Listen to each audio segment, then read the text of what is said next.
Hi guys, आप लोग कैसे हैं? मैं मोहम्मद मिकाइल अंसारी और आप लोगों का मेरे इस यूट्यूब चैनल स्टडी मित्र मिकाइल में वेलकम है। दोस्तों, जैसा कि हम लोगों ने शुरू किया है how to translate into English, जो कि ट्रांसलेशन की बहुत ही अच्छी बुक है और जो हमें हिंदी से इंग्लिश में ट्रांसलेट करने सिखाती है। और दोस्तों, यह बुक आर.पी. सिन्हा के द्वारा लिखी गई है। अब भी जो हमारा चल रहा है वो चैप्टर नंबर 33, फर्स्ट चैप्टर से शुरू करके एक एक स्ट्रक्चर को पढ़ते हुए हम लोग यहाँ तक पहुँचे हैं दोस्तों। और इस बुक का लगभग हम लोग 80 to 90% कंप्लीट कर चुके हैं। अब जो बचा है वो सेल्फ स्टडी के लिए है दोस्तों। तो इसी सिलसिले में हम लोग यहाँ तक पहुँचे और ये बुक को सिर्फ एक ट्रांसलेशन की बुक ना माने दोस्तों, यह एक कंप्लीट बुक है या रेफरेंस बुक कहिए, जिसे आप पढ़ के प्रैक्टिस करके समझ के आप अपना इंग्लिश लैंग्वेज इम्प्रूव कर सकते हैं और अपना स्किल्स डेवलप या कहिए इंक्रीज कर सकते हैं।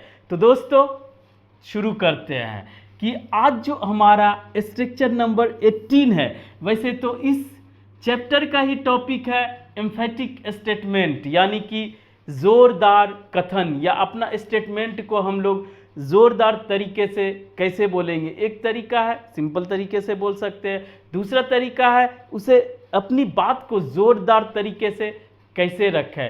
और आज का जो टॉपिक है बहुत ही इंटरेस्टिंग है, आपको भी मज़ा आएगा दोस्तों। तो इस वीडियो को लास्ट तक देखना न भूलें। और हाँ दोस्तों, अगर इस चैनल पे पहली बार विजिट किया, इस वीडियो को पहली बार देख रहे हैं, तो इस वीडियो को लाइक के साथ साथ इस चैनल को भी सब्सक्राइब ज़रूर करें दोस्तों। उसके लिए आपको एडवांस में शुक्रिया और उससे हमें भी मोटिवेशन मिलता है और ज़्यादा से ज़्यादा आपको मटेरियल प्रोवाइड करने का मन करता है, यानी कि क्यूरियोसिटी ज़्यादा से ज़्यादा बनी रहे। इसके लिए आप इसे लाइक सब्सक्राइब शेयर ज़रूर करें दोस्तों।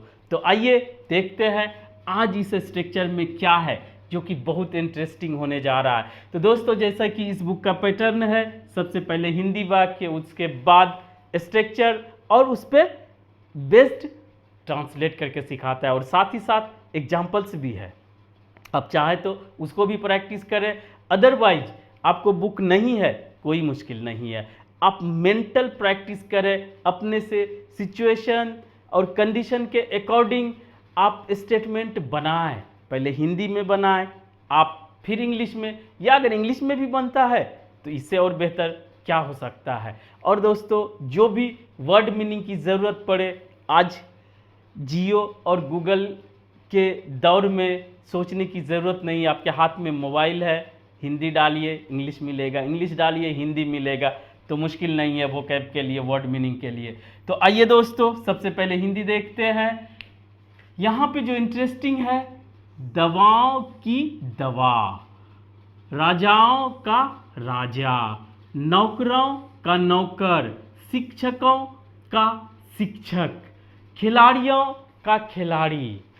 जो आप चाहें वो आप यहाँ पे बोलें इस पैटर्न पे, हिंदी में ज़ोरदार तरीके से बोलते, अरे वो तो खिलाड़ियों का खिलाड़ी है और वो तो शिक्षकों का शिक्षक है, वो तो नेताओं का नेता है, बोलते हैं ज़रूर। तो इससे क्या पता चलता है, चाहे वो आप पास्ट में बोलें, प्रेजेंट में बोले या फ्यूचर में बोले, तो जनरली पास्ट के लिए या प्रेजेंट के लिए फीलिंग्स आता है कि आप, तो इसमें दिखाते आप क्या हैं। तो इसमें दोस्तों हम लोग स्टेट ऑफ बीइंग, उसकी अवस्था को दिखाते हैं। यहाँ पे एक्शन की बात नहीं हो रही, किसी के बारे में आपको एक्स्ट्रा इंफॉर्मेशन दे रहे हैं और वो ज़ोरदार तरीके से, चाहे वो उसमें निगेटिव क्वालिटी हो चाहे उसमें पॉजिटिव क्वालिटी हो। अगर इतना समझ गए दोस्तों तो आपको और इंटरेस्टिंग होने जा रहा है, आप इसलिए इसको लास्ट तक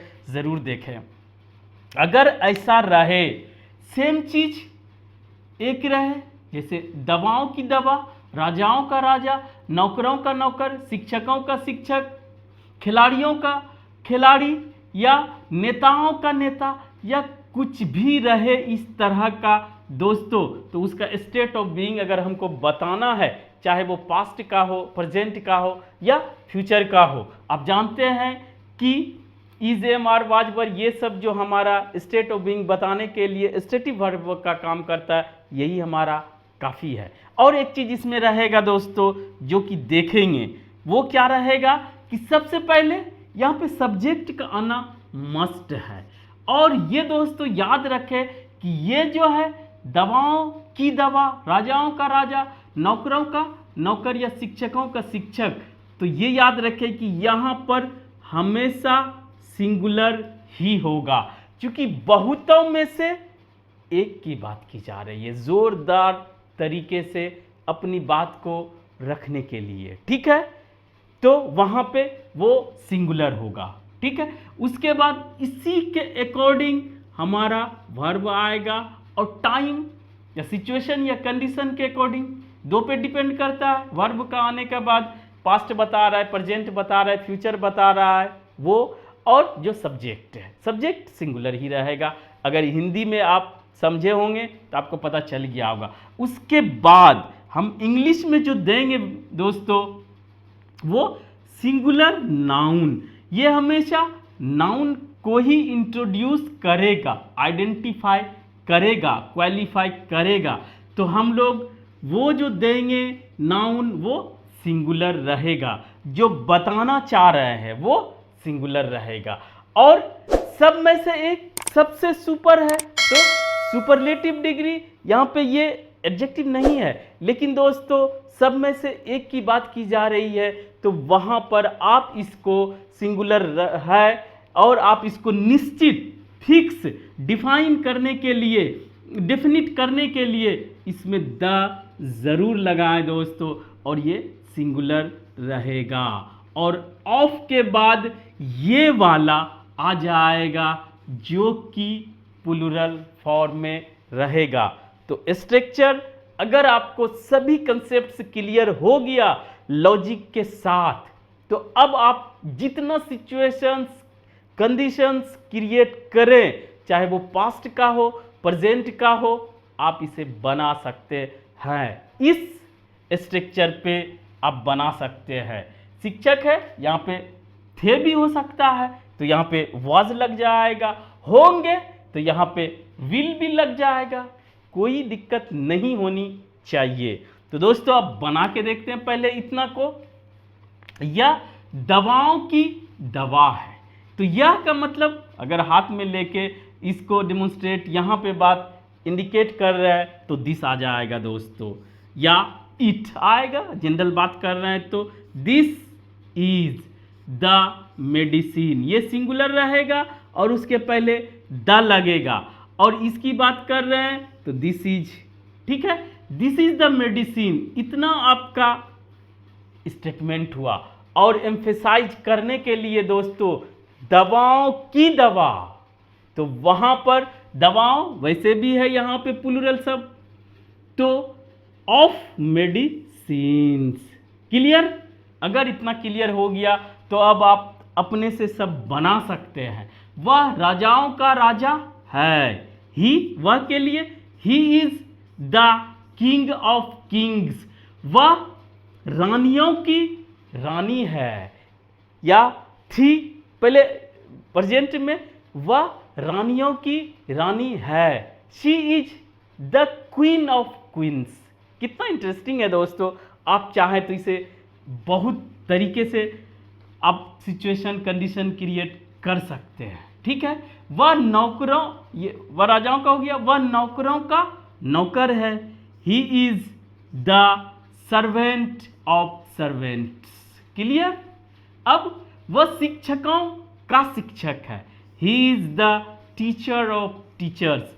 अगर यहाँ तक मेरी बात आप गौर से सुने हैं विथ इंटरेस्ट और पैसेंस के साथ, धैर्य के साथ, तो आपको अब इसमें कभी भी प्रॉब्लम नहीं हो सकता है। बस अभी अगर ये वीडियो आप देख रहे हैं, देख लिए, तो इसके बाद अपने से सिचुएशन कंडीशन के अकॉर्डिंग, चाहे वो पास्ट की हो, प्रेजेंट की हो, फ्यूचर की हो, चाहे आप जिस चीज़ को एक्सप्लेन करना चाहें ज़ोरदार तरीके से, वो आप अपने से क्रिएट करें माइंड में, जिसे मेंटल प्रैक्टिस कहते हैं, और उसका इंग्लिश बनाएं, या डायरेक्ट आप उसे इंग्लिश में ही सोचें। तो आपके लिए ये बहुत ही यूज़फुल होगा और आपका इंग्लिश लैंग्वेज स्किल्स ज़रूर डेवलप करेगा। तो दोस्तों आज बस इतना ही। अगर यह वीडियो आपको अच्छा लगा हो और आप इससे कुछ सीखे हो, प्लीज़ इसे लाइक करें, सब्सक्राइब करें और अपने दोस्तों, रिलेटिव्स, नीडी या ज़रूरतमंद का है उसको शेयर ज़रूर करें दोस्तों। और ये अब बुक कंप्लीट होने जा रहा है, उसके बाद हम लोग कुछ और पढ़ेंगे दोस्तों ग्रामर के साथ साथ, चाहे तो वोकैब पढ़ेंगे या और कुछ कंप्रीहेंशन या जो भी होगा, लेकिन इसको ज़रूर आप देखें दोस्तों। Thank you for watching, have a nice day.